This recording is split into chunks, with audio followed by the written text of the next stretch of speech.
James FitzGerald, 8th Earl of Desmond, was the son of Thomas FitzGerald, 7th Earl of Desmond, and his wife, Ellice de Barry, daughter of William Barry, 8th Baron Barry, and Ellen de la Roche. Life. The execution of the 7th Earl of Desmond provoked an immediate and violent reaction. The dead Earl's elder sons raised the standards and drew the swords, resolved to avenge the father's murder. According to a later account, Edward IV admonished the new Earl of Desmond by letters, and promised them his pardon if they would lay down their arms, which they did. Now James FitzThomas, having made terms with King Edward, and received immunity for any act which he had committed to avenge his father's death, became Earl of Desmond. The king felt the need to make amends to the dead Earl's family, for in an attempt to conciliate Thomas' son, James, who was then about 20 years of age, and whose title to the earldom the king clearly acknowledged immediately and unequivocally. Despite Tiptoft's active attainder, Edward IV granted him the Palatinate of Kerry, together with the town and castle of Dungarvan. This grant may be thought to imply that in Edward's view an injustice had been done. He also extended to James and to his successors an extraordinary privilege, that of being free to choose not to appear in person before his deputy at the council in Ireland, but to send a representative instead. This privilege implies that Edward had understood and sympathized with the fact that inevitably the Earl's family now felt very wary of risking putting themselves into the hands of the Anglo-Irish authorities.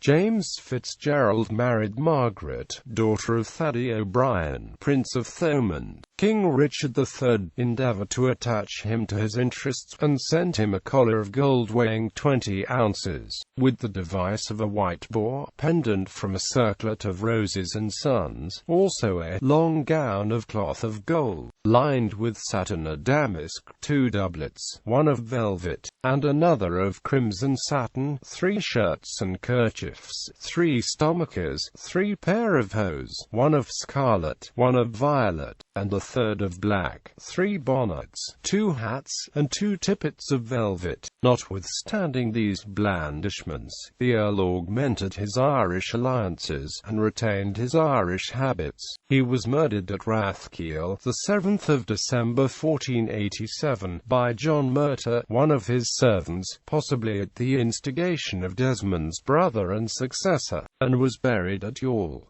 His sister Catherine married the McCarthy Ray.